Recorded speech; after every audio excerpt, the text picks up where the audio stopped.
Title: Milo's First Winter. I remember the warmth of that house once.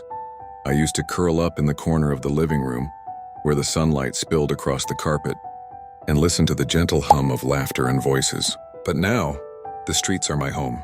Concrete, cold, and unfeeling. Every gust of wind feels like a whisper telling me I don't belong. I am Milo. Once I had a family who called me their little shadow.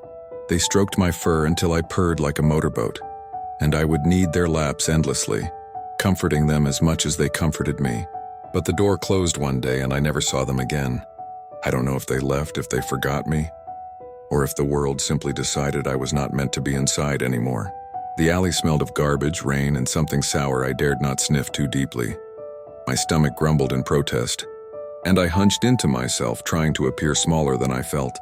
I'd grown hungry, thinner, slower, but I couldn't stop moving. In the world outside, hesitation was deadly.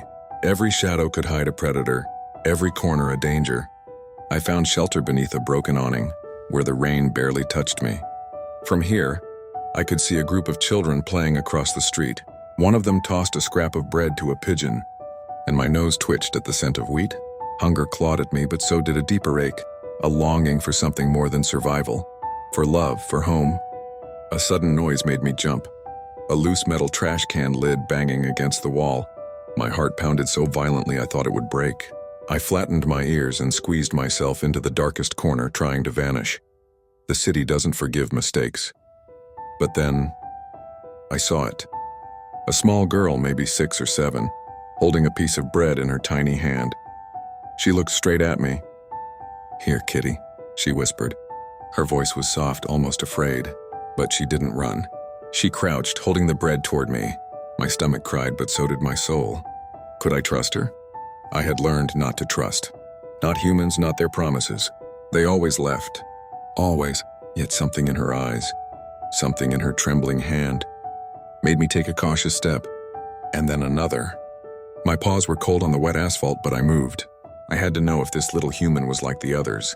She smiled when I took the bread, and I felt a strange warmth bloom in my chest. I munched carefully, glancing at her constantly as if checking whether she'd disappear. She didn't. She stayed watching me, humming a little tune under her breath. A song? Maybe I didn't care. I just wanted her not to leave. The night came suddenly, as it always does. The streetlights flickered on, casting long shadows that scared me more than the dark ever could. But I stayed. The girl stayed. And for a moment, just a fleeting moment, I felt a memory resurface. A hand stroking my fur, a warm bed, a soft voice saying my name. "Milo, Milo, Milo." I missed them all. The girl finally whispered, "You can come home with me." I froze. The word home was a memory and a dream and a promise I did not dare believe. My tail twitched. I didn't know if I could trust it. But the hunger, the cold, and the ache inside me, the one that gnawed at my heart, pushed me forward. I stepped closer. And then, she reached out, her tiny fingers brushing the tip of my fur. It was electric, terrifying, and wonderful. I closed my eyes and let her lead me, not knowing where she would take me, not knowing if this was real. As we walked, I felt the cold seep into my bones, but also a warmth I hadn't felt in weeks. Perhaps not all humans abandon you. Perhaps there is someone still out there who remembers how to love. That night, under the soft blanket she draped around me in her tiny bedroom, I purred until my chest ached. She stroked my head, hummed that strange song again, and whispered, "Milo, you're safe now." Safe.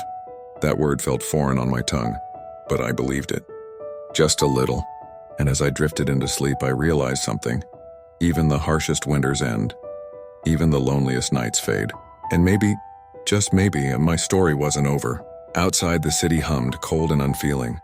But inside this small room with this small human, my heart dared to hope. Tomorrow, the world might be cruel again. Hunger might return. Danger might lurk around the corners. But tonight I was home. And for Milo, that was enough. Thank you for joining me in this touching tale. If you enjoyed this story, please consider following or subscribing for more uplifting content. Your support means the world.